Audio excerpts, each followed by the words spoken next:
ప్రియులారా, ప్రభు అయిన యేసుక్రీస్తు పరిశుద్ధమైన నామములో మరలా ఈ ఉదయకాల సమయమున మిమ్మలను కలుసుకుంటున్నాను. ప్రభువుకు స్తోత్రం. క్షేమముగా ఉన్నారని నమ్ముచున్నాను. ఈ దినమంతా పరిశుద్ధాత్ముడు చేయి పట్టి మిమ్మల్ని నడిపించబోతున్నాడు. ఆయనను ఆనుకుంటే చాలు, నమ్మితే చాలు. పరిశుద్ధాత్ముడా, నీవు నన్ను నడిపించు అంటే చాలు, ఆశ్చర్యముగా నడిపిస్తాడు. ప్రభు యొక్క వాక్యము దయచేసి వినండి. అపోస్తలుల కార్యములు 4వ అధ్యాయములో మీరు చూడవలసిన వచనమును నేను మీ కొరకు చదువుతున్నాను. 4వ అధ్యాయము 33వ వచనం. ఇదియుగాక అపోస్తలులు బహుబలముగా ప్రభువైన యేసు పునరుత్థానమును గూర్చి సాక్ష్యమిచ్చిరి. దైవ కృప అందరి యందు అధికముగా ఉండెను. బలముగా సాక్ష్యమిచ్చారు. వాక్యం సెలవిస్తుంది. యేసు క్రీస్తు పునరుత్థానమును గూర్చి, ఆయన సజీవుడుగా లేచుటను గురించి బలముగా సాక్ష్యమిచ్చారు. ఈ బలమైనటువంటి శక్తి వారి మీదికి ఎలాగూ దిగింది మీకు అందరికీ తెలుసు. 2వ అధ్యాయములో వారు పొందుకున్న అభిషేకమే. ఒకప్పుడు పేతురు, నాకు తెలియదు, ఆ యేసుకు నాకు సంబంధం లేదని పారిపోయాడు. మరొక వైపు మీకు తెలుసు, మన తోమా ఆయనను చూస్తేనే, తాకితేనే, నా వ్రేలు గాయాల్లో పెడితేనే నేను నమ్ముతాను అని చెప్పాడు.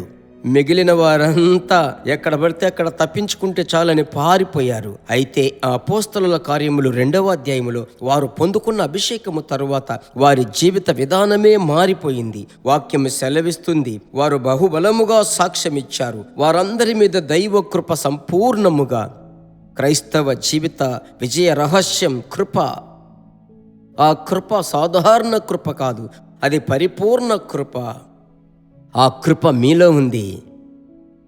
అభిషేకమును ఆనుకొనండి, అప్పుడు ఒక ధైర్యం వస్తుంది. ధైర్యం వచ్చిందంటే యేసయ్యను గురించి మాట్లాడతారు, తరచూ మాట్లాడతారు, నా విమోచకుడు సజీవుడు అని. అలా చెప్పుచుండగా ఆయన యొక్క అభిషేకం మిమ్మలను కప్పుతుంది. ఈ దినం మీకు విజయపు దినముగా మారుతుంది.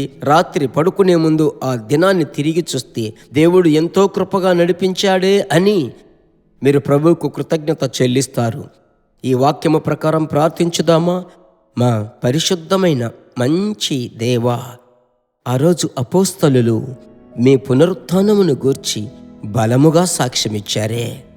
ఒకప్పుడు బలహీనముగా ఉన్నవారు, విశ్వాసమందు బలహీనం, పరిశుద్ధతలో బలహీనత, ప్రార్థనా జీవితములో బలహీనత, వ్యక్తిగత జీవితములో బలహీనత, ఇలాంటి బలహీనమైన పాత్రలను ఎలాగూ బలం పొందుకున్నారయ్యా? కారణం మీ అభిషేకమే కదా. ఇప్పుడు నేను కూడా బలహీనంగా ఉన్నానయ్యా. పరిశుద్ధమైన జీవితం నాకు కావాలి, ఒక బలం కావాలి. సాక్ష్య జీవితములో బలము లేదు, ప్రార్థన జీవితములో బలము లేదు, వ్యక్తిగత జీవితములో ఒక బలము లేదు అని ఇప్పుడు ఎవరెవరైతే నాతో కలిసి ప్రార్థిస్తున్నారో వారి స్వరమును మీరు వింటున్నారు. ప్రభువా, యేసు నామములో వారిని బలపరచండి. వారు కూడా అపోస్తలుడైన పౌలు వలె చెప్పాలి, నన్ను బలపరచువాని ఎందే నేను సమస్తమును చేయగలను అని చెప్పాలయ్యా. ఈ దినపు విజయ దినముగా మారాలి. కృప భరించాలి. యేసు నామములో ప్రార్థిస్తున్నాం మంచి తండ్రి, ఆమెన్. ప్రభునందు మీరు బలపడ్డారు. కారణం ఇది నా మాట కాదు, అభిషేకం మీలో ఉంది. ఆయన మిమ్మల్ని నింపాడు. ఆమెన్. దినమంతా సంతోషంగా ఉండండి. ఈ వర్తమానం అనేకులకు షేర్ చేయడం మర్చిపోకండి. ప్రభు బిడ్డలారా, దేవుని కృప మిమ్మల్ని భరిస్తుంది. God bless you. దేవుని బిడ్డలారా, ఈ వర్తమానము మీకు మిక్కిలి ఆశీర్వాదకరముగా ఉందని మేము నమ్ముచున్నాము. ఇంకనూ మా వర్తమానములను విని ప్రభువులు ఆశీర్వదింపబడుటకు జీసస్ మీట్స్ మినిస్ట్రీస్ అను మా యూట్యూబ్ ఛానల్ ను సబ్స్క్రైబ్ చేయండి. మరియు మా ప్రార్థన సహాయముకై మీరు సంప్రదించవలసిన మా ఫోన్ నెంబర్ 9841525236 మరియు 7299546363.